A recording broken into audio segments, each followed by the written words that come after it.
Hi, I'm Sarah. They called me the responsible one, the one who always showed up when family needed help. So when my 78-year-old grandfather's health started declining, and my relatives began circling like vultures around his 200-acre farm in rural Nebraska, I was the one who drove 6 hours every weekend to check on him. Before we jump back in, tell us where you're tuning in from, and if this story touches you, make sure you're subscribed, because tomorrow, I've saved something extra special for you. But when Grandpa Joe passed away last spring and left me his entire property in his will, what I discovered growing in those fields wasn't what anyone expected. Not even me. I'll never forget the call that changed everything. It came on a Tuesday morning while I was rushing to catch the train to my marketing job in Chicago. My phone buzzed with my cousin Rachel's number, and something in my gut told me to answer despite being late for an important client meeting. "Sarah, you need to get down here right now." Rachel's voice was tight with barely controlled panic. "Grandpa Joe collapsed this morning. They've taken him to the hospital in Hastings. The doctors say it doesn't look good." My world tilted. Grandpa Joe had been my anchor since childhood, the steady presence who taught me to drive his old pickup truck through the cornfields, who showed me how to identify plants by their leaves, who listened to my teenage problems without judgment, while we sat on his wraparound porch watching the sunset paint the Nebraska sky in shades of gold and crimson. "How bad is it?" I managed to ask, already calculating how quickly I could get out of the city. "Bad enough that you should come now if you want to say goodbye." Rachel's voice cracked slightly. "The whole family's gathering. Uncle Mike and Aunt Linda are driving in from Denver. Cousin Brett's flying in from Seattle." I hung up and called my boss, barely coherent as I explained the emergency. Within 2 hours, I was speeding down Interstate 80 in my compact car, the Chicago skyline shrinking behind me, as endless farmland stretched ahead. The familiar rhythm of telephone poles and grain silos usually calmed me, but today anxiety clawed at my chest with every mile. Grandpa Joe's farm had been in our family for 3 generations. His father had bought the land during the Depression, when desperate farmers were selling out to anyone with cash. Over the decades, the Peterson family had built it into something special. Not the largest operation in the county, but sustainable and profitable. Grandpa Joe had modernized gradually, embracing new techniques while maintaining the traditional values that had sustained the land for decades. As I drove through the late afternoon light, memories flooded back. Summer visits as a child, helping Grandpa Joe collect eggs from the chickens while he told stories about the land. Learning to operate the irrigation system during my high school years, understanding for the first time how much knowledge and skill went into coaxing life from the soil. The quiet pride in his voice when he talked about feeding families, about being part of something larger than himself. But over the past few years, I'd noticed changes, not in the land, which still looked healthy and productive, but in the family dynamics surrounding it. Conversations at holiday gatherings had taken on an edge, with relatives making casual comments about the farm's value, about how difficult it must be for an aging man to manage such a large operation. Uncle Mike had started bringing real estate brochures to family dinners, talking about development opportunities in the area. Cousin Brett, who worked in tech, kept suggesting Grandpa Joe should sell to an agricultural corporation and retire comfortably. Only I seemed to notice how these conversations made Grandpa Joe's jaw tighten, how he'd change the subject or excuse himself to check on the livestock. I'd tried to talk to him about it during my visits, but he'd just smile and say the family meant well, that they worried about him living alone at his age. The hospital parking lot was crowded when I arrived just after sunset. Preparing and narrating this story took us a lot of time, so if you are enjoying it, subscribe to our channel, it means a lot to us. Now, back to the story. I found my family clustered in the waiting room, their faces grave and voices hushed. Uncle Mike looked up as I approached, his expression shifting from concern to something harder to read. "Sarah, thank God you're here." He embraced me briefly. "The doctors just finished running more tests. It's his heart. They're saying he might have days, maybe a week if we're lucky." I felt the floor drop away beneath me. Despite Rachel's warning, I'd somehow convinced myself during the drive that this was another false alarm, that Grandpa Joe's iron constitution would pull him through like it always had. He'd survived farming accidents, economic downturns, the death of my grandmother 5 years ago. He couldn't be dying now. "Can I see him?" I asked, fighting to keep my voice steady. Aunt Linda nodded toward the hallway. Room 312. But Sarah, you should know that he's been asking for you specifically. The doctors say he's lucid, but he seems agitated about something. Keeps saying he needs to talk to you about the farm. I made my way down the sterile corridor, each step heavier than the last. The door to room 312 was partially open, and I could see Grandpa Joe's form beneath the white hospital blankets. He looked smaller than I remembered, his weathered face pale against the pillow, but his eyes were alert when they met mine, and his expression brightened with unmistakable relief. "Sarah, sweetheart." He reached out with a hand that still bore calluses from decades of farm work. "I was afraid you wouldn't make it in time." "I'm here, Grandpa." I pulled a chair close to his bedside, taking his hand in both of mine. "How are you feeling?" Like an old fool who waited too long to have this conversation. His grip was surprisingly firm. "Sarah, I need to tell you something important about the farm. Something the rest of the family doesn't know." Before he could continue, voices echoed from the hallway. The rest of the family was approaching, their conversation carrying clearly through the thin walls. "Just saying," Mike's voice was saying. "It's probably for the best if this happens quickly. Dad's been struggling to keep up with the operation for months. At least this way we can handle the sale while the market's strong." Brett's voice joined in. "I've already contacted a few agricultural investment firms. They're very interested in properties like Dad's. We could probably get 30% above market value if we move fast." Rachel sounded uncertain. "Shouldn't we wait to see what he wants to do? I mean, he might recover. Come on, Ratch." Aunt Linda's voice was gentle but firm. "Even if he pulls through this time, he can't keep living alone out there. The responsible thing is to plan for the inevitable." I watched Grandpa Joe's face as he listened to their conversation. Pain flickered across his features, but not the physical kind. This was the deeper hurt of hearing your own children discuss your death as a business opportunity. They've been having these conversations for months.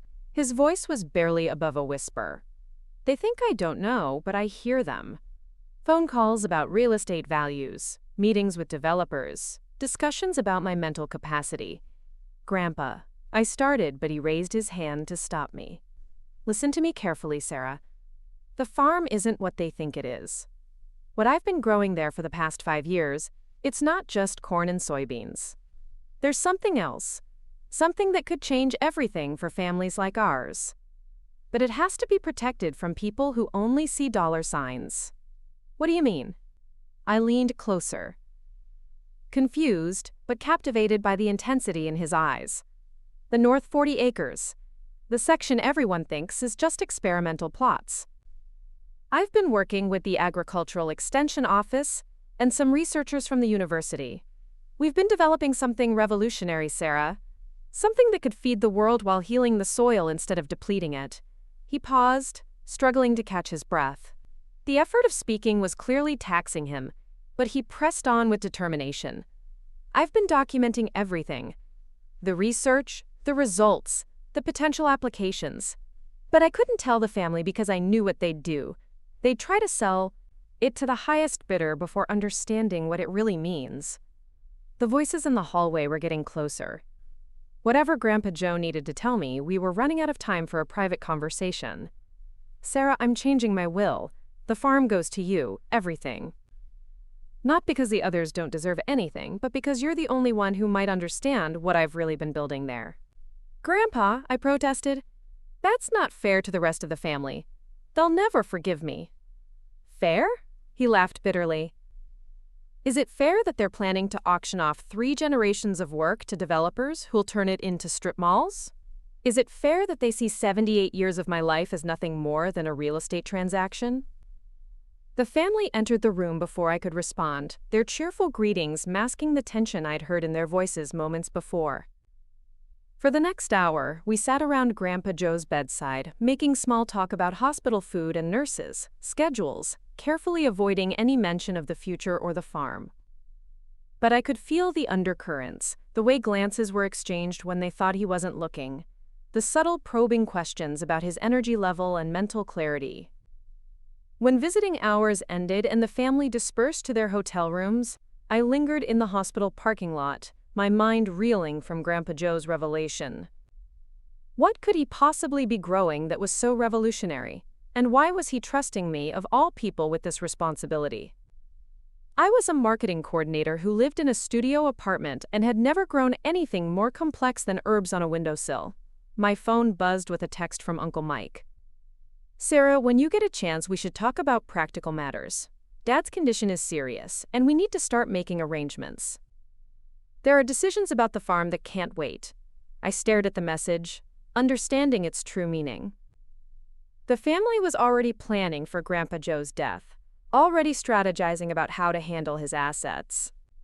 They saw his current crisis as an opportunity to take control before he could make any decisions they didn't approve of. That night, I couldn't sleep in my sterile hotel room. Instead, I drove out to the farm, using the spare key Grandpa Joe had given me years ago. The house sat dark and empty, but even in the moonlight, I could see the fields stretching endlessly in all directions. This land had shaped 3 generations of my family, had been the source of their identity and livelihood. Now it was about to become the center of a battle I wasn't sure I was prepared to fight. I walked the gravel driveway toward the barn, my footsteps unnaturally loud in the prairie silence. Everything looked exactly as it always had. The red barn with its weathered siding, the equipment shed where Grandpa Joe maintained his tractors and implements, the grain bins that stored the harvest each fall.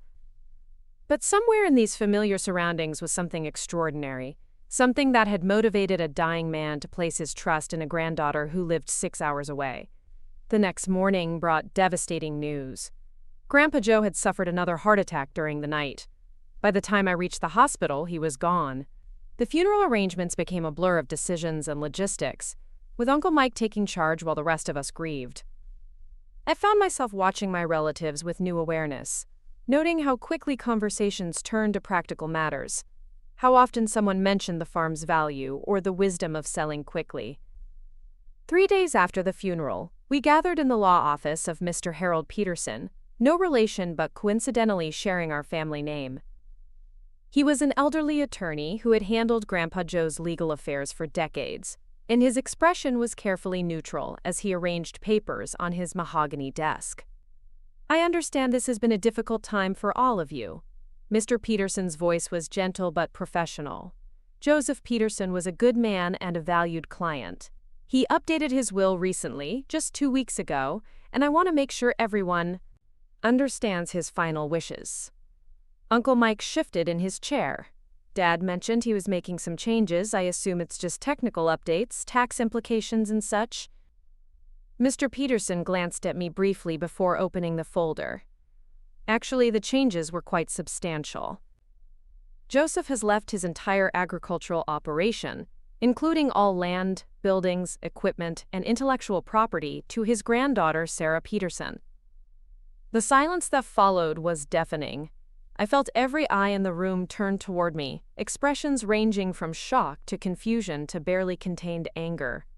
That can't be right. Aunt Linda's voice was sharp. Dad wouldn't cut out his own children for a granddaughter who visits a few times a year. I'm afraid the will is quite clear and legally binding. Mr. Peterson's tone remained steady. Joseph was very specific about his reasoning. He felt that Sarah was the family member most likely to honor his vision for the land's future. Uncle Mike stood abruptly, his face flushed. "This is ridiculous. Sarah lives in Chicago. She doesn't know anything about farming. She can't possibly manage a 200-acre operation." Brett leaned forward aggressively. "We need to contest this." Dad obviously wasn't thinking clearly. A granddaughter inheriting everything while his own children get nothing? No court would uphold something so obviously unfair. Mr. Peterson held up a hand. "Before anyone makes hasty decisions, you should know that Joseph anticipated these concerns." He included a video message explaining his reasoning. "Would you like to see it?" Without waiting for an answer, he turned on a small television in the corner of his office. Grandpa Joe's face appeared on the screen, recorded just days before his death. He looked tired, but determined, his voice steady as he began to speak. "If you're watching this, then I'm gone, and you've heard the contents of my will. I know this comes as a shock, especially to my children who expected to inherit the farm. But I need you to understand why I made this decision." He paused, looking directly into the camera. For the past 5 years, I've been working on something that could revolutionize agriculture. Not just in Nebraska, but around the world. I've been developing crops that can grow in depleted soil, that actually restore nutrients instead of depleting them, that can feed more people while using less water and fewer chemicals. My hands were trembling as I listened. Around me, my family sat in stunned silence. I couldn't trust this research to people who see the farm as a real estate investment. I've heard the conversations about selling to developers, about maximizing profit margins. That's not what this land is for. It's for feeding people, for healing the earth, for building something that will last generations. Sarah is the only one who's ever asked me about sustainable farming, who's listened when I talked about soil health and crop rotation. She's the only one who sees this place as more than dollar signs. That's why she's inheriting everything. Uncle Mike made a sound of disgust. This is insane.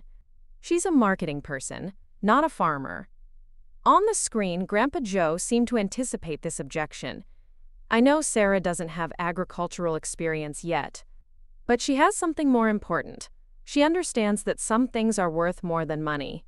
She'll learn the technical skills, but the values, the vision, that can't be taught. Either you have it or you don't. The video continued with specific instructions about the research documentation, contact information for the university partners, and legal protections for the intellectual property. By the time it ended, the room felt charged with tension and unspoken accusations. Brett was the first to break the silence. We're contesting this will. Dad clearly wasn't competent when he made these decisions. No rational person would disinherit their own children for someone who knows nothing about farming. Aunt Linda nodded vigorously. Sarah, nothing personal, but you have to understand how unfair this is. We're the ones who've been here, who've helped Dad over the years. You visit a few weekends, and somehow deserve everything? I felt overwhelmed by their anger and my own confusion. I never asked for this. I had no idea Grandpa Joe was planning anything like this. Mr. Peterson cleared his throat. Before anyone takes legal action, I should mention that Joseph included provisions for exactly this scenario. If anyone contests the will, the entire estate goes to the University of Nebraska's Agricultural Research Foundation. No family member would inherit anything. This revelation hit the room like a physical blow. Grandpa Joe had anticipated their reaction and prepared for it. Contest the will and lose everything, or accept his decision and deal with the consequences. That's emotional manipulation. Uncle Mike's voice was tight with fury. He's trying to control us from beyond the grave. No, I found my voice for the first time since entering the office. He's trying to protect something he believed in. Something bigger than family politics or inheritance expectations. Easy for you to say. Rachel's tone was bitter. You're the one getting everything. I'm getting everything because he thought I was the only one who wouldn't immediately sell it. I looked around the room at their angry faces. And, based on this conversation, he was probably right. The meeting ended with threats of legal action and family members storming out. Only I remained, sitting across from Mr. Peterson as he explained the complexities of what I'd inherited. Bank loans on equipment, crop insurance policies, contracts with grain elevators, and most importantly, research agreements with the university that required specific confidentiality protections. This is overwhelming, I admitted, staring at the stack of documents he'd given me.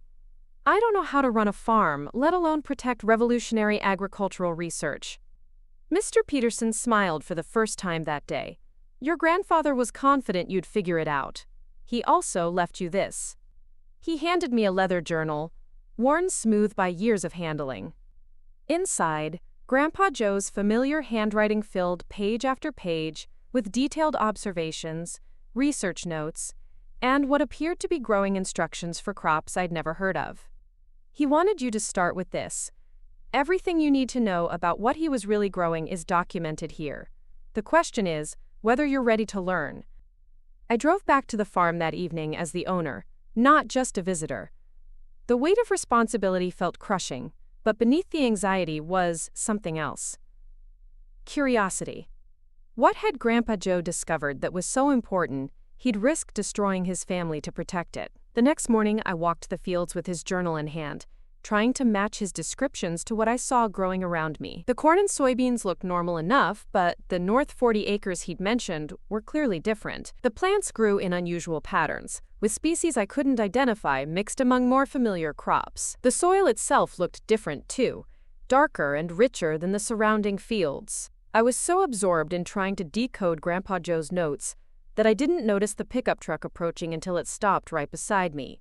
A woman about my mother's age climbed out, wearing work clothes and a cautious expression. "You must be Sarah." She extended a dirt-stained hand. "I'm Dr. Maria Santos from the University Extension Office. Your grandfather and I worked together on the research project." "Dr. Santos." I shook her hand gratefully. "I'm so glad you're here. I have no idea what I'm looking at." She smiled, some of the caution leaving her expression. "Joe said you were smart but inexperienced." "Don't worry, that's better than experienced but closed-minded." "Are you ready to learn what your grandfather was really growing here?" For the next 3 hours, Dr. Santos walked me through the experimental plots, explaining concepts that sounded like science fiction. Nitrogen-fixing corn that could grow in soil too poor for traditional crops. Soybeans that actually improved soil health while producing higher yields. Cover crops that could prevent erosion while providing nutrition for both livestock and humans. This isn't just agriculture, I marveled, watching Drive, Santos demonstrate how the different plants supported each other in carefully designed partnerships. This is ecosystem engineering. Exactly. Her excitement was infectious. Your grandfather understood that industrial farming was depleting topsoil faster than nature could replace it. We're facing a soil crisis that could threaten food security within decades. But this system, what Joe developed here, it actually builds soil while producing food. She led me to a demonstration plot where the difference was visually striking. Traditional farming methods had left the soil compacted and gray, but where Grandpa Joe's experimental crops had grown, the earth was dark and crumbly, teeming with earthworms and beneficial insects. The implications are staggering. Dr. Santos continued. Farmers could grow more food while healing the land instead of destroying it. Chemical fertilizer use could be reduced by 80%. Water requirements could drop by half. And the yields, once the system is established, they're actually higher than conventional methods. Why isn't everyone doing this? I asked, though I suspected I already knew the answer. Because it requires a 5-year transition period where yields are initially lower. Most farmers can't afford that risk, especially if they're carrying debt. And the agricultural corporations that sell chemicals and fertilizers have no interest in promoting methods that would reduce demand for their products. We reached the heart of the experimental area, where a sophisticated irrigation system connected plots in a complex pattern. Dr. Santos pulled out her own notebook, filled with data and measurements. Your grandfather spent 5 years perfecting this system. We've documented everything, published papers in agricultural journals, presented at conferences. But without demonstration farms like this one, it remains theoretical for most people. They need to see it working on a real operation. The weight of responsibility settled over me again. So if I sell the farm or let someone convert it to development, this research disappears. Not disappears, but it becomes much harder to prove viability. Your grandfather's farm is the most complete demonstration of these techniques anywhere in the Midwest. Losing it would set the research back years. That evening, I sat on Grandpa Joe's porch with his journal and Dr. Santos's research papers, trying to process everything I'd learned. The farm I'd inherited wasn't just land and crops. It was a potential solution to some of the world's most pressing agricultural challenges. But it was also a massive responsibility for someone who'd never grown anything more complex than tomatoes in containers. My phone rang with Uncle Mike's number, and I answered reluctantly. "Sarah, I've been thinking about our conversation yesterday. I was upset, and I may have said some things I shouldn't have." I waited, sensing this wasn't really an apology. The thing is, even if Dad was working on some kind of research project, you have to be realistic about your situation. You can't just abandon your career and life in Chicago to play farmer. Why don't you let us help? We could manage the day-to-day operations while you maintain ownership. Meaning you could gradually take control while I remain the legal owner? I asked, remembering Dr. Santos's warnings about protecting the research. It would be a partnership. Uncle Mike's voice was carefully reasonable. You'd still get the financial benefits, but you wouldn't have to sacrifice your real life for some romantic notion about farming. What if my real life is exactly what I need to sacrifice?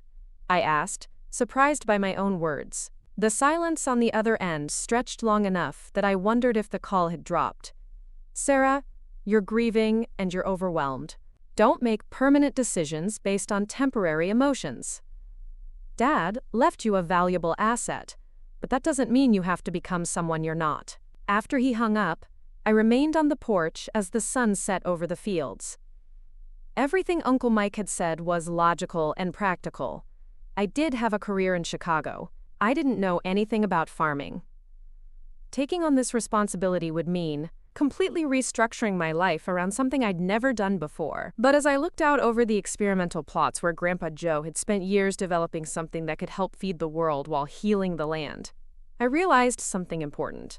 Maybe becoming someone I'd never been before was exactly what I needed to do. The question wasn't whether I was qualified to protect Grandpa Joe's legacy. The question was whether I was brave enough to try. The next morning, I woke before dawn in Grandpa Joe's old bedroom, disoriented by the unfamiliar sounds of rural Nebraska. No traffic noise, no sirens, just the gentle rustling of corn stalks in the breeze and the distant lowing of cattle from the neighboring farm. For a moment, I forgot where I was and why I was there. Then reality crashed back, bringing with it the overwhelming weight of my new responsibilities. I made coffee in Grandpa Joe's ancient percolator, the same one he'd used every morning for as long as I could remember. The familiar ritual of measuring grounds and waiting for the brewing process calmed my nerves slightly. Through the kitchen window, I could see the experimental plots Dr. Santos had shown me yesterday, looking mysterious in the early morning mist. My phone buzzed with a text from my boss in Chicago. Sarah, I understand you're dealing with family matters, but we need to discuss your extended absence. The Morrison account is asking questions, and I can't cover for you indefinitely. I stared at the message, realizing I'd barely thought about my job since arriving in Nebraska. The marketing campaigns that had seemed so important a week ago now felt like elaborate games compared to the real work of growing food and healing soil. But I also couldn't ignore the practical reality that I needed income, especially if I was going to take on the massive financial responsibility of running a farm. A knock at the front door interrupted my brooding. I opened it to find Dr. Santos standing on the porch, holding 2 steaming travel mugs and wearing the kind of smile that suggested she had something important to show me. Good morning, Sarah. I brought coffee and thought we could continue yesterday's education. There's something I didn't show you yet, something your grandfather was particularly excited about. I accepted the coffee gratefully and followed her toward the barn. The morning air was crisp with the promise of autumn, and I found myself noticing details I'd missed during previous visits. The way the experimental crops grew in deliberate patterns that seemed to follow some kind of natural logic. The absence of the chemical smell that I now realized I'd always associated with conventional farms. The abundance of insects and birds that seemed drawn to these particular fields. Dr. Santos led me past the main barn to a smaller outbuilding I'd always assumed was used for equipment storage. She produced a key from her pocket and unlocked a heavy door that opened onto something that looked more like a laboratory than a farm building. The space was filled with sophisticated equipment I couldn't begin to identify. Microscopes, soil testing apparatus, climate-controlled growing chambers, and walls lined with detailed charts tracking everything from rainfall to soil pH levels. A computer workstation displayed complex graphs and data tables that scrolled endlessly across multiple monitors. Your grandfather built this over the past 3 years. Dr. Santos gestured around the space with obvious pride. We needed precise controls to document the results of our experiments. Every variable had to be measured and recorded. I moved closer to examine one of the charts, trying to make sense of the data points and trend lines. What exactly were you measuring? Everything. Plant growth rates, soil composition changes, water retention, carbon sequestration, beneficial insect populations, root depth and density, nutrient cycling efficiency. She pulled out a thick binder and opened it to reveal hundreds of pages of meticulously recorded observations. The conventional agricultural wisdom says you can't maintain high yields while building soil health. The chemical inputs that boost production in the short term actually degrade the land's long-term productivity. Your grandfather proved that assumption wrong. She led me to a series of soil samples displayed in clear containers, each labeled with dates spanning the past 5 years. The progression was remarkable. The earliest samples looked like the depleted, grayish soil I'd seen on neighboring farms. But as the dates progressed, the soil became darker, richer, almost chocolate-colored in the most recent samples. This represents the transformation of 40 acres, from conventional corn production to our integrated system. Dr. Santos pointed to specific samples. Year 1, yields dropped 30% as we eliminated chemical fertilizers and began introducing cover crops and beneficial bacteria. Your grandfather's family was furious about the lost income. I remembered some of those conversations. Uncle Mike complaining about Grandpa Joe's stubborn experimentation when he should have been maximizing profits before retirement. At the time, I'd assumed it was just generational differences about farming methods. Year 2, yields recovered to 80% of conventional levels as the soil biology began to establish itself. Year 3, we reached parity with conventional yields while using 60% less water and almost no external inputs. In years 4 and 5, we consistently exceeded conventional yields by 15 to 20%. The implications hit me like a physical force. This isn't just sustainable farming, this is more productive than industrial agriculture once the system matures. Exactly, and the environmental benefits are extraordinary. Carbon sequestration rates that could help reverse climate change. Water filtration that prevents agricultural runoff from contaminating streams and rivers. Biodiversity restoration that supports threatened species.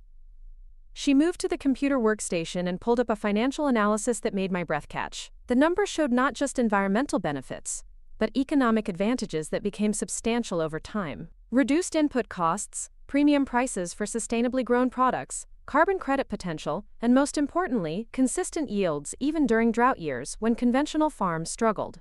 Your grandfather called it regenerative agriculture, but it's really a complete reimagining of how humans can work with natural systems instead of against them. The problem is scaling it up. Most farmers can't afford the transition period, and the agricultural corporations have enormous incentives to maintain the current system. I studied the data, trying to absorb the magnitude of what Grandpa Joe had accomplished. This research could revolutionize farming across the Midwest, potentially around the world. But it required demonstration farms like this one to prove viability to skeptical farmers who couldn't afford to experiment with their livelihoods. Dr. Santos seemed to read my thoughts. Your grandfather understood that this farm is more than just a family asset. It's proof of concept for a sustainable future. That's why he was so careful about who would inherit it. A new voice interrupted our conversation. Well, what do we have here? We turned to see Uncle Mike standing in the doorway, his expression shifting from curiosity to calculation, as he took in the sophisticated laboratory setup. Behind him stood a man I didn't recognize, wearing an expensive suit that looked out of place in the farm building. Mike, I wasn't expecting you this morning. Dr. Santos's tone was carefully neutral, but I detected underlying tension. Just thought I'd check on my niece, make sure she's not getting overwhelmed by all this responsibility. Uncle Mike stepped into the lab, his eyes scanning the equipment with obvious interest. Sarah, this is Tom Crawford from Midwest Agricultural Solutions. He's interested in Dad's operation. Mr. Crawford extended a manicured hand, his smile practiced and professional. Miss Peterson, I'm sorry for your loss. Your grandfather had quite a reputation in agricultural circles. We've been following his work with great interest. Dr. Santos positioned herself slightly between me and the newcomer, a subtle but protective gesture that didn't go unnoticed. What kind of interest? I asked, though I was beginning to suspect the answer. Crawford's smile widened.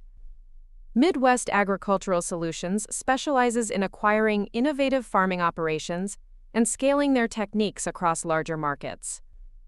We understand your grandfather developed some promising sustainable farming methods. Uncle Mike jumped in before I could respond. Tom's company could take all this experimental stuff and turn it into something that actually makes money. Instead of playing around with 40 acres, they could implement it across thousands of farms. That's not how this works. Dr. Santos's voice was sharp. This isn't a product you can simply scale up and mass market. It requires careful adaptation to local conditions, years of soil preparation, and ongoing research and refinement. Crawford waved dismissively. With respect, Dr. Santos, academic research is very different from commercial application. We have the resources and expertise to streamline these processes and make them economically viable. I felt a chill as I recognized the dynamic Grandpa Joe had warned me about. Here was exactly the kind of thinking that would reduce 5 years of careful research to a commodity to be bought, packaged, and sold without regard for the underlying principles that made it work. What exactly are you proposing? I asked, though I was fairly certain I didn't want to hear the answer. A partnership that benefits everyone. Crawford pulled out a tablet and began swiping through what appeared to be a presentation. We acquire the intellectual property and demonstration farm, compensate you generously for the assets, and handle all the commercial development. You and your family receive significant returns without the burden of managing a complex agricultural operation. Uncle Mike nodded enthusiastically. It's perfect, Sarah. You get the financial benefits without having to give up your real life in Chicago. Tom's company has the expertise to turn Dad's hobby into something that actually helps farmers, instead of just sitting here on one small farm. Dr. Santos looked like she wanted to explode. This is exactly what your grandfather was afraid of. These techniques can't be commodified and mass-produced. They require understanding of local ecosystems, careful observation, gradual implementation. Turn it over to a corporation and it becomes just another product to be sold, not a sustainable farming system. Crawford's expression remained pleasant, but I caught a glimpse of something harder underneath. Dr. Santos, I understand your concerns, but you're thinking too small. We can bring these innovations to farmers across the Midwest, potentially feeding millions more people. Isn't that worth more than preserving one family's pet project?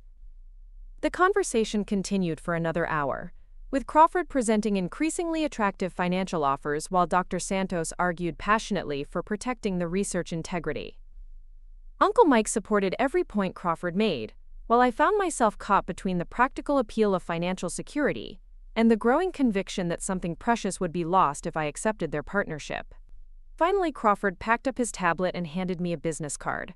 Ms. Peterson, you don't have to decide today, but I hope you'll consider the broader implications. Your grandfather's work could impact agriculture worldwide, but only if it's properly developed and marketed.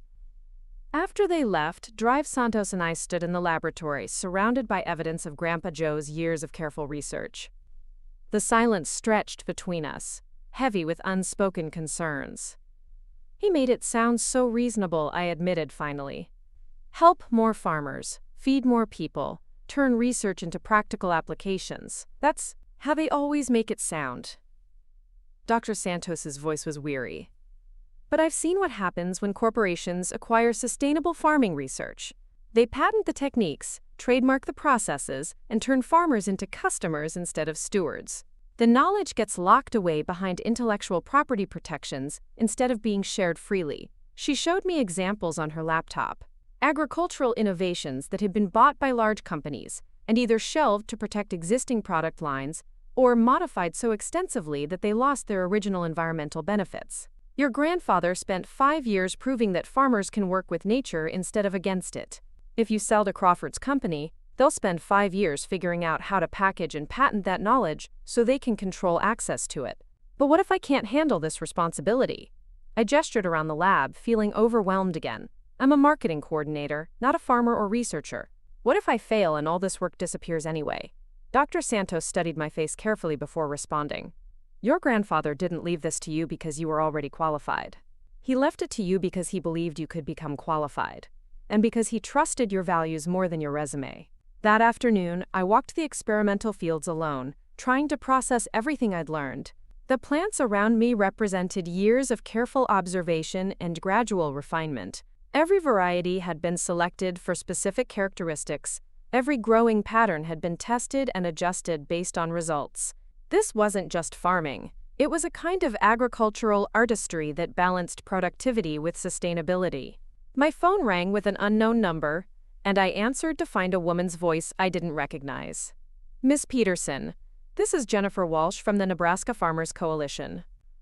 I hope you don't mind me calling directly, but I heard about your grandfather's passing and wanted to express our condolences. Thank you, I replied, wondering why a farming organization would be calling me personally. I also wanted you to know that your grandfather's work means a great deal to our members. We've been following his research for years, hoping to learn techniques we could adapt to our own operations. What kind of techniques? I asked, curious about how widely Grandpa Joe's work was known. Soil restoration methods that don't require expensive inputs, water conservation techniques that work during drought years, crop rotation systems that build fertility instead of depleting it. Ms. Walsh's enthusiasm was evident, even over the phone. Your grandfather was generous about sharing his knowledge, but always emphasized that farmers needed to see the results for themselves before they'd believe it was possible. She paused, and I sensed she was working up to something specific. Ms. Peterson, I know this is a difficult time, but I wanted you to know that we'd be honored to help protect your grandfather's legacy. Our coalition represents small and medium-sized family farms across Nebraska. We understand the value of what he created, and we'd never want to see it commercialized by corporate interests. Another offer, but this one felt different from Crawford's polished presentation. Walsh was talking about protecting rather than acquiring, about supporting rather than controlling. What kind of help are you talking about? I asked. Volunteer labor during planting and harvest seasons. Technical expertise from farmers who've been experimenting with sustainable methods. Financial support through cooperative buying of equipment and supplies. And most importantly, a network of farms where successful techniques can be demonstrated and refined. It sounded appealing, but I'd learned to be cautious about offers that seemed too good to be true. What would you want in return? Nothing except the knowledge. Ms. Walsh's answer came without hesitation. Your grandfather believed information should be shared freely among farmers. If you're willing to continue his research and document the results, we'd like to help implement similar systems on our own farms. After she hung up, I realized I was facing a choice that went far beyond personal inheritance. Accept Crawford's offer and receive financial security while potentially compromising the research integrity. Partner with the farmers, coalition, and maintain the research principles while taking on enormous responsibility and uncertain financial prospects. Or find some third option that I hadn't considered yet. That evening, I sat in Grandpa Joe's study, surrounded by agricultural journals and research papers he'd accumulated over the years. The walls were covered with photographs spanning decades of farming, from pictures of his father working the land with horse-drawn equipment to recent images of the experimental plots in full growth. One photograph caught my attention. It showed Grandpa Joe standing in a field with a group of people I didn't recognize, all of them holding soil samples and smiling at the camera. The caption read, Nebraska Sustainable Agriculture Conference 2019 Demonstrating Regenerative Techniques. I realized that Grandpa Joe hadn't been working in isolation. He'd been part of a larger community of farmers and researchers who were quietly revolutionizing agriculture, one farm at a time. The knowledge he'd developed belonged not just to our family, but to this broader movement toward sustainable farming practices. My laptop chimed with an email from my Chicago boss. Sarah, I need a decision about your return date. The Morrison account has requested a new project manager, and I can't hold your position indefinitely. Please call me by tomorrow with your plans. I stared at the message, realizing that my old life was slipping away whether I chose to let it go or not. The marketing job that had seemed so important a week ago now felt like an elaborate distraction from more meaningful work. But was I really prepared to abandon everything I'd built in Chicago for an uncertain future in Nebraska? Another email appeared, this one from Dr. Santos. Sarah, I've been thinking about our conversation today. If you decide to continue your grandfather's work, you should know that you wouldn't be alone. There's a network of researchers and farmers across the Midwest who would support you, but it would require a long-term commitment to learning and experimentation. The choice was becoming clearer, even if it wasn't becoming easier. I could return to Chicago and let others determine the fate of Grandpa Joe's research, or I could stay and learn to become the kind of person he'd believed I could be. I opened Grandpa Joe's journal to a page I'd skipped earlier, where his handwriting was particularly careful and deliberate. The land teaches patience above all else. Seeds planted this year might not show their full potential for 5 years or more. Systems that seem to fail in year 1 often flourish in year 3. The work of regeneration requires faith in processes that can't be rushed, or shortcuts that don't exist. Sarah has this patience, even if she doesn't know it yet. She listens when others talk. She watches when others rush to act. These are the qualities that matter most in this work. Reading his words, I felt something shift inside me. Not confidence exactly, but a growing certainty that running away from this responsibility would be a betrayal not just of Grandpa Joe's trust, but of my own potential to become someone who could make a real difference. My phone rang with Uncle Mike's number, and I answered to find his voice tight with barely controlled anger. "Sarah, I heard Tom Crawford's people were at the farm today. I hope you're seriously considering their offer, because the family is losing patience with this whole situation." "What do you mean?" I asked, though I suspected I knew where this conversation was heading. "I mean, we've been talking, and we think Dad made a mistake. You're not equipped to handle this responsibility, and you're being influenced by people who don't understand the financial realities of farming." "By people like Dr. Santos, you mean? The researcher who's been working with Grandpa Joe for years? By academics who live in their ivory towers and don't understand what it takes to make a real farm profitable?" Uncle Mike's voice rose with frustration. "Sarah, be realistic. You can't just abandon your career and play farmer because Dad had some romantic notions about sustainable agriculture." "What if they weren't romantic notions?" I asked. "What if he actually proved that sustainable methods can be more profitable than conventional farming? Even if that's true, and I have my doubts, you're not the person to implement it. You don't have the knowledge, the experience, or the connections in the agricultural community." "Maybe not yet," I replied, surprising myself with my certainty. "But I can learn." The silence on the other end stretched long enough that I wondered if the call had dropped. "Sarah," Uncle Mike's voice was carefully controlled when he finally spoke again. "I'm gonna say this once as plainly as possible. If you don't accept Crawford's offer, the family is going to contest Dad's will. We have grounds to claim you're not competent to manage the inheritance, and we have lawyers who think we can win." The threat hung between us like a physical presence. Contest the will and trigger Grandpa Joe's provision that would send everything to the university. Uncle Mike was gambling that I wouldn't risk losing the farm entirely. "That's your choice to make," I said finally. "But you should know that if you contest the will, you'll be fighting against exactly what Grandpa Joe was trying to prevent." After he hung up, I sat in the growing darkness of Grandpa Joe's study, weighing the magnitude of the decision before me. Accept Crawford's offer and betray everything Grandpa Joe had worked to build. Reject it and face a legal battle that could destroy the research entirely. Or find the courage to become someone I'd never imagined being, someone who could protect this legacy while learning to build upon it. Outside, the experimental fields rustled in the evening breeze, holding within their carefully planted rows the seeds of an agricultural revolution. The question was whether I had the strength and wisdom to help those seeds grow, or whether I would let fear and doubt destroy something that could help heal the world. The choice was mine, but the consequences would reach far beyond my own life. Everything Grandpa Joe had worked for, everything Dr. Santos and the farming coalition hoped to build, everything the land itself needed to survive and thrive, depended on what I decided to do next. As I closed his journal and prepared for another sleepless night, I realized that the real discovery wasn't what Grandpa Joe had been growing in his fields. It was what he'd been growing in me all along, the capacity to see beyond immediate rewards to longer-term consequences, the courage to choose principles over profits, and the faith that one person's commitment to doing what's right can change everything. Tomorrow would bring new challenges, new pressures, and new attempts to convince me that practical considerations should override idealistic values.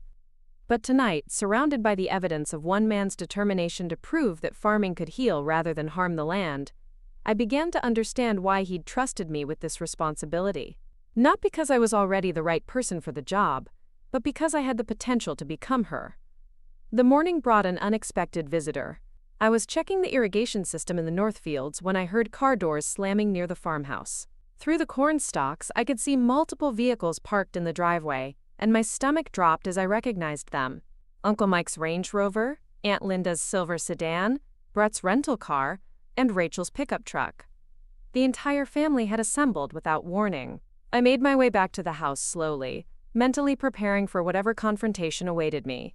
They were gathered on the front porch like a tribunal, their faces ranging from determined to uncomfortable.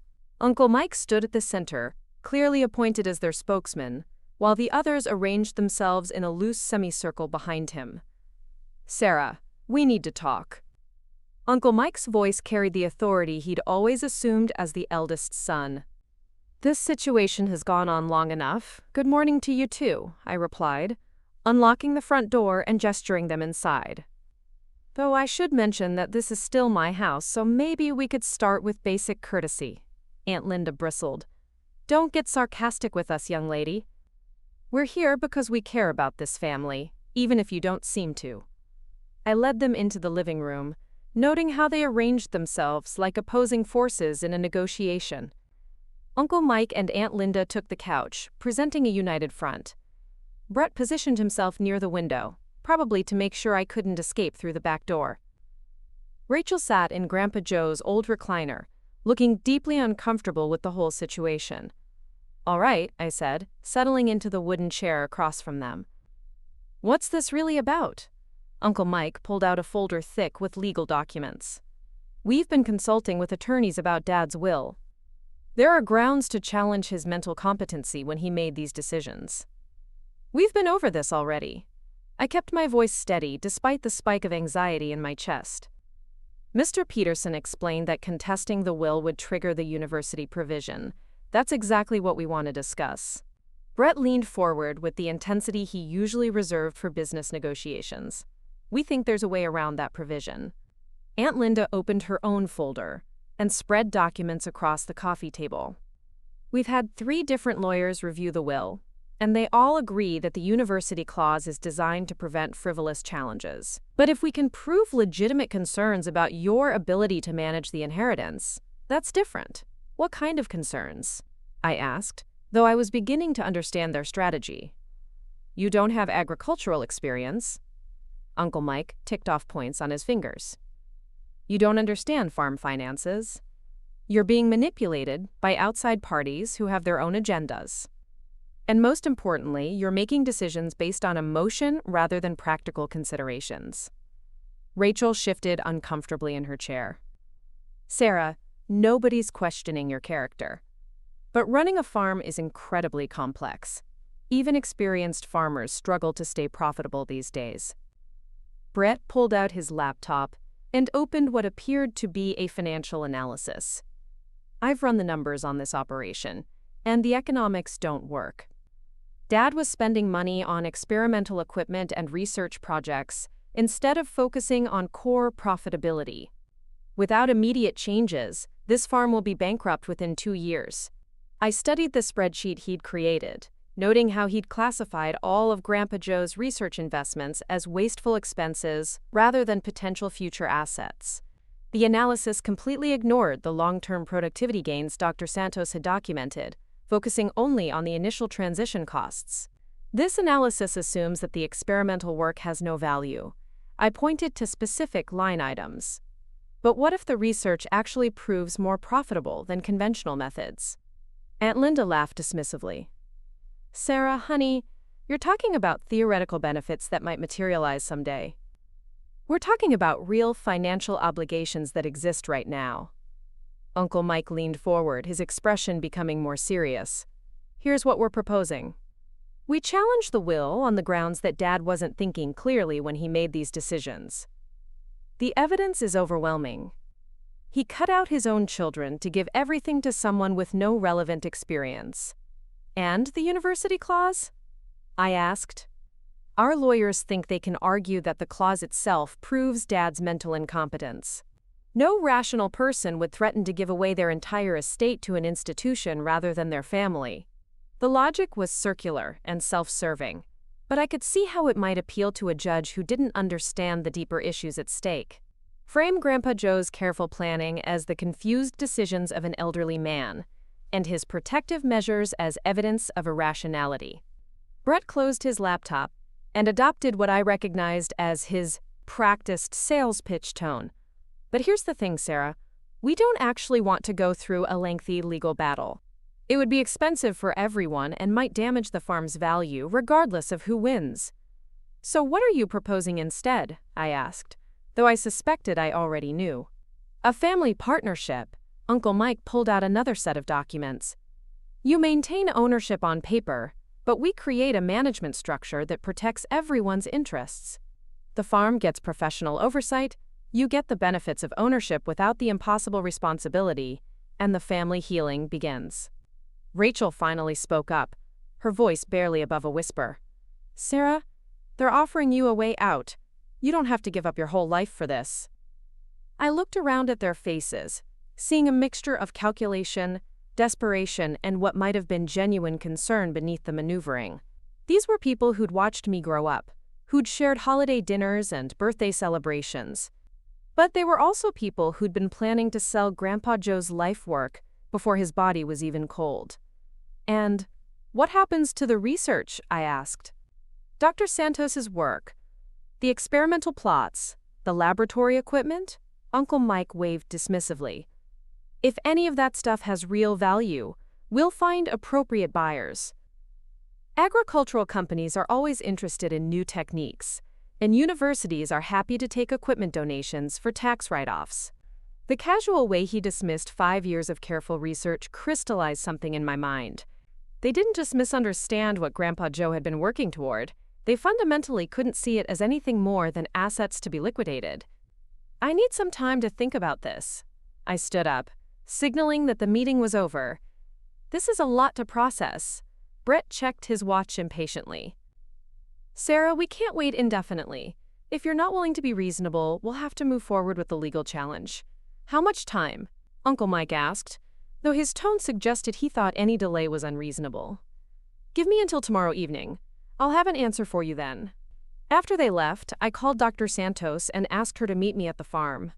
I needed someone who understood the research to help me think through the implications of my family's ultimatum. She arrived within an hour, took one look at my face, and immediately put water on for tea. We sat at the kitchen table while I explained the morning's confrontation, and I watched her expression grow increasingly grim. They're not just threatening to take control of the farm. She stirred honey into her tea with deliberate precision. They're threatening to destroy everything your grandfather built and then claim they had no choice because you weren't competent to protect it. The circular logic was infuriating, but I could see how it might work in court. Frame my inexperience as evidence that Grandpa Joe wasn't thinking clearly, then use their legal victory to justify dismantling everything he'd worked to protect. What would happen to the research if they succeed? I asked. The data would survive, and some of the techniques might eventually be implemented elsewhere. But this farm, as a working demonstration of regenerative agriculture, would be finished. It would take years to establish another site with this level of documentation and proven results. Dr. Santos stood and walked to the window, overlooking the experimental plots. Your grandfather understood that change in agriculture happens slowly, one farm at a time. Farmers need to see sustainable methods working under real conditions before they'll risk their livelihoods on new approaches. She turned back to me, her expression intense. If your family succeeds in breaking up this operation, it sets back the entire movement by years. Not just here in Nebraska, but everywhere farmers are watching to see if these techniques really work. The weight of responsibility felt crushing. I wasn't just deciding about my own inheritance. I was potentially determining the future of sustainable agriculture across the Midwest. My phone rang with Jennifer, Walsh's number from the Farmers Coalition, and I answered with a sense of relief at hearing a friendly voice. Ms. Peterson, I hope I'm not interrupting anything important. I wanted to follow up on our conversation yesterday and let you know that word is spreading about your situation. What kind of word? I asked, stepping out onto the porch for privacy. About your family's efforts to gain control of your grandfather's farm. The agricultural community is smaller than you might think, and people are talking about the potential loss of his research. I felt a flush of embarrassment that our family drama was becoming public knowledge. I'm sorry this is affecting other people.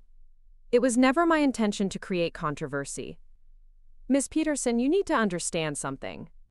Your grandfather's work represents hope for farmers who are struggling with depleted soil, rising input costs, and climate uncertainty. The idea that it might be destroyed for short-term profit is genuinely frightening to people who've been following his research. She paused, and I could hear the sound of farm equipment in the background. I'm calling because our coalition members have been discussing ways to support you, if you're willing to continue your grandfather's work. We're not talking about charity or empty promises. We're talking about concrete assistance from people who understand what's at stake. What kind of assistance? I asked, though I was hesitant to accept help that might come with its own strings attached. Technical expertise from farmers who've been implementing sustainable practices, labor during critical periods like planting and harvest, financial support through cooperative purchasing and shared equipment, and most importantly, a network of demonstration sites where successful techniques can be replicated. The offer was appealing, but I'd learned to be cautious about agreements that sounded too good to be true. What would you expect in return? I asked. Transparency about your research results, both successes and failures. Willingness to host educational events for farmers who want to learn these techniques, and commitment to keeping the knowledge freely available, rather than selling it to corporate interests. After she hung up, I realized I was facing a choice that would define not just my own future, but the future of an entire approach to agriculture. Accept my family's partnership and watch them gradually dismantle everything Grandpa Joe had built, or reject their ultimatum and risk losing everything in a legal battle. That afternoon, I drove to the county courthouse to research property records and agricultural regulations. If I was going to fight for this farm, I needed to understand exactly what I was fighting for, and what legal protections might exist. The county clerk, a woman named Margaret who'd known Grandpa Joe for decades, was surprisingly helpful once I explained my situation. Your grandfather was well respected around here.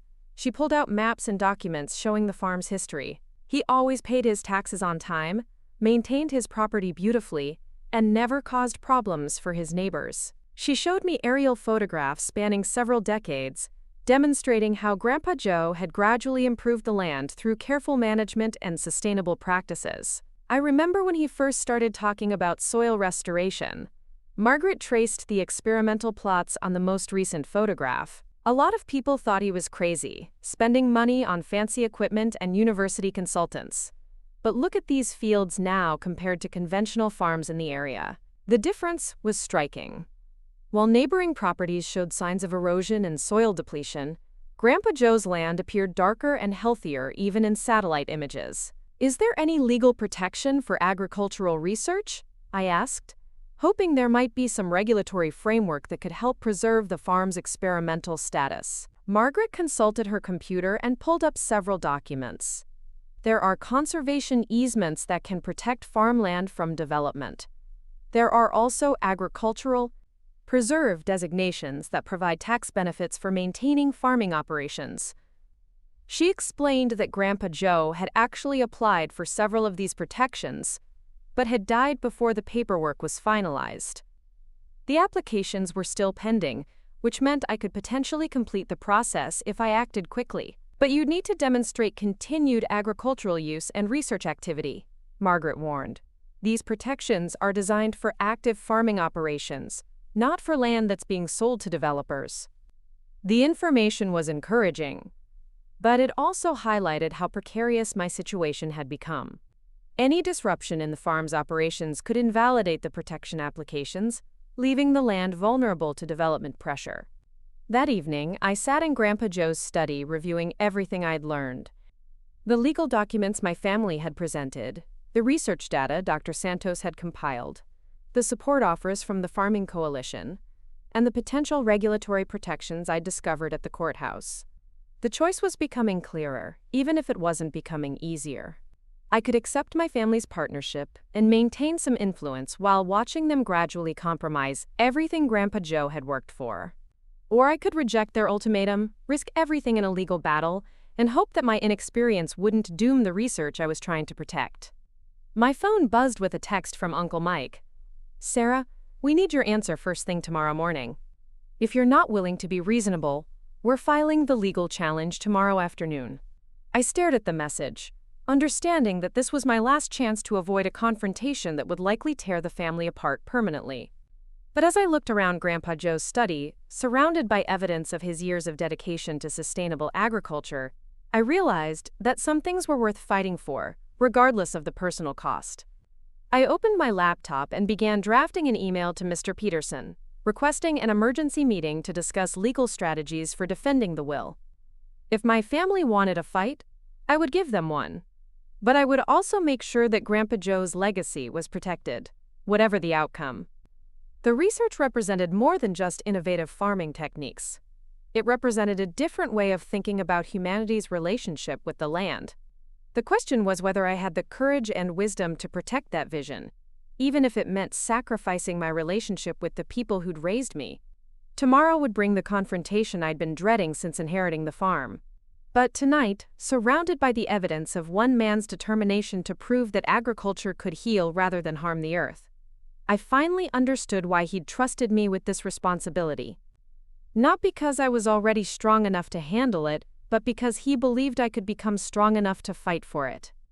6 months later, I stood in the same experimental fields where this journey had begun, but everything had changed.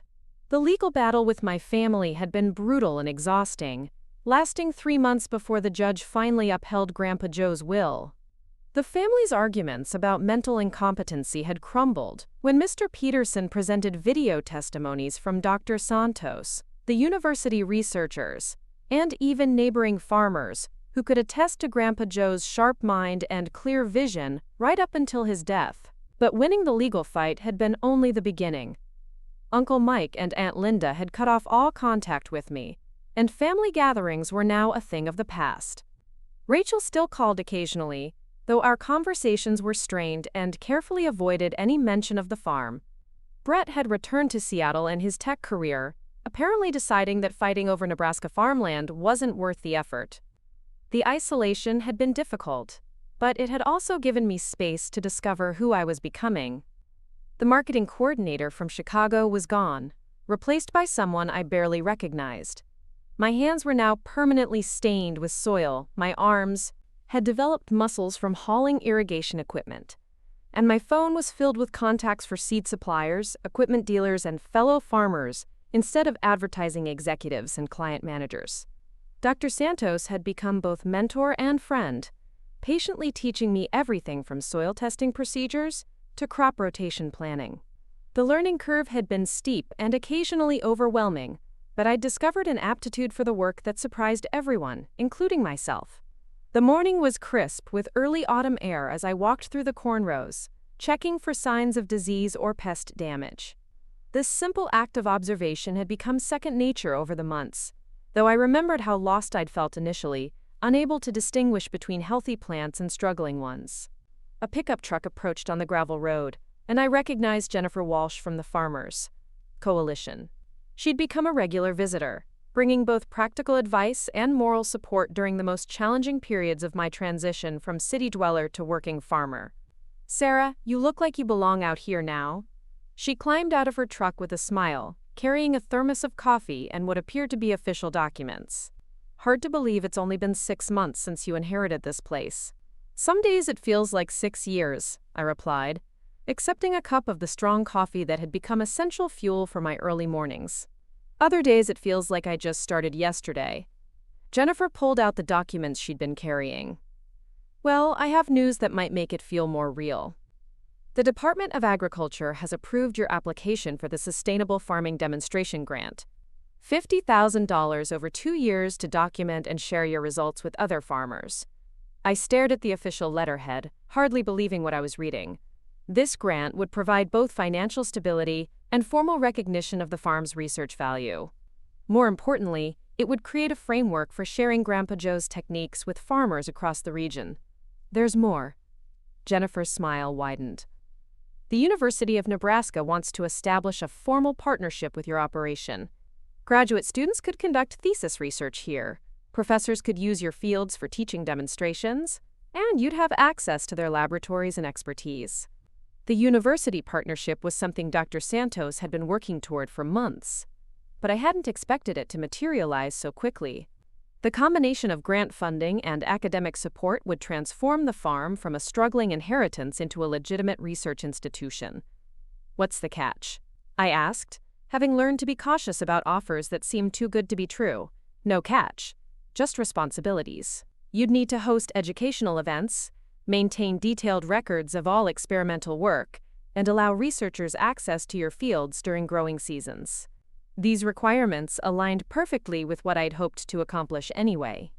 Grandpa Joe had always believed that agricultural knowledge should be shared freely among farmers, and this partnership would create formal mechanisms for doing exactly that. We walked toward the laboratory building, where I'd spent countless hours over the past months learning to operate the sophisticated equipment Grandpa Joe had installed. What had initially seemed like incomprehensible scientific instruments had gradually become familiar tools for measuring soil health, plant nutrition, and ecosystem balance. Dr. Santos emerged from the lab carrying soil samples from the latest experimental plots. "Sarah, perfect timing. The results from the north section are remarkable. We're seeing carbon sequestration rates that exceed anything in the published literature." She led us to the computer workstation where data graphs displayed the environmental impact of the regenerative farming techniques. The numbers were staggering. Not only were the experimental plots producing yields comparable to conventional farming, but they were actively removing carbon dioxide from the atmosphere and storing it in the soil. This could be a game changer for climate policy. Dr. Santos pointed to specific measurements. If these techniques were implemented across just 10% of Midwest farmland, the carbon sequestration could offset millions of tons of greenhouse gas emissions annually. The implications extended far beyond agricultural productivity into climate change mitigation, which opened entirely new possibilities for funding and support. Environmental organizations that had never shown interest in farming were beginning to pay attention to regenerative agriculture as a potential climate solution. Jennifer consulted her notes and pulled out another document. "Speaking of climate policy, I've been contacted by 3 different environmental groups that want to feature your farm in their carbon offset programs. Companies are willing to pay farmers for documented carbon sequestration. The financial model was revolutionary. Instead of depending solely on crop sales for income, farmers could potentially earn significant revenue by providing environmental services like carbon storage, water filtration, and biodiversity habitat." The sustainable farming methods Grandpa Joe had developed weren't just environmentally responsible, they were becoming economically advantageous. My phone rang with an unknown number, and I answered to find a voice I hadn't heard in months. "Sarah, it's Rachel. I hope it's okay that I'm calling." "Of course," I replied, stepping away from Jennifer and Dr. Santos to have some privacy. "How are you doing?" "I'm actually calling because I've been following what you're doing with the farm." Rachel's voice was tentative but curious. "I saw the article in the agricultural newspaper about your grant funding and the university partnership." I'd forgotten about the newspaper article that had appeared last week, featuring a photograph of me standing in the experimental plots and describing the research accomplishments. It had generated more attention than I'd expected, including calls from farmers in other states who wanted to visit and learn about the techniques. "Are you proud of what you've built there?" Rachel asked, and I detected something new in her voice that hadn't been present during our previous conversations. "It's not what I built," I replied. "It's what Grandpa Joe built, and what I'm trying to protect and expand. But yes, I'm proud to be part of it." There was a long pause before Rachel spoke again. "Sarah, I owe you an apology. When Dad left everything to you, I thought it was unfair and impulsive. I didn't understand what he was really protecting." "What changed your mind?" I asked, genuinely curious about her shift in perspective. "I started reading about regenerative agriculture after that newspaper article. I had no idea how important this work could be, not just for farming but for environmental issues I actually care about." Rachel had always been more environmentally conscious than the rest of the family, often frustrated by their focus on short-term profits over long-term sustainability. It made sense that she would eventually understand the broader implications of Grandpa Joe's research. "I've been thinking about whether there might be a way for me to be involved," she continued. "I know I don't have any right to ask, after how we treated you, but I wonder if you could use help with the educational programs or community outreach." The offer surprised me, but it also felt like a potential path toward healing the family rift that had caused me considerable pain over the past months. "Rachel, I'd welcome your help if you're genuinely interested in the work itself, not just looking for a way back into the inheritance. I understand the distinction, and I'm talking about the work." She paused again. "I've been miserable knowing that our family greed almost destroyed something this important. I'd like to find a way to make amends, if you'll let me. After we hung up, I rejoined Jennifer and Dr. Santos, who were discussing plans for the upcoming harvest season. The experimental plots were ready for their first major evaluation, and the results would determine whether Grandpa Joe's techniques could be successfully scaled up to commercial farming operations. Jennifer looked up as I approached. "Everything all right? You look thoughtful." "Just family stuff," I replied. "Some bridges might be repairable after all." Dr. Santos smiled knowingly. "Your grandfather always said that sustainable farming was about patience and long-term thinking.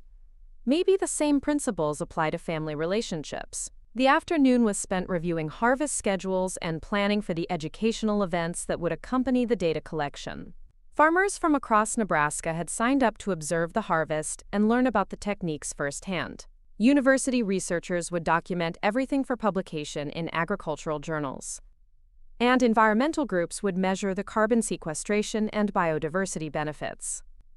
As the sun set over the experimental fields, painting the sky in shades of gold and crimson that reminded me of my childhood visits to this farm, I reflected on the transformation that had occurred over the past 6 months. Not just in the land, which was visibly healthier and more productive than neighboring conventional farms, but in myself. The marketing coordinator who had driven here in crisis 6 months ago had been replaced by someone who understood soil biology, who could operate complex agricultural equipment, who could speak knowledgeably with university researchers and experienced farmers. More importantly, I had become someone who was contributing to solutions for problems much larger than personal inheritance disputes. The legal victory over my family had been necessary but painful.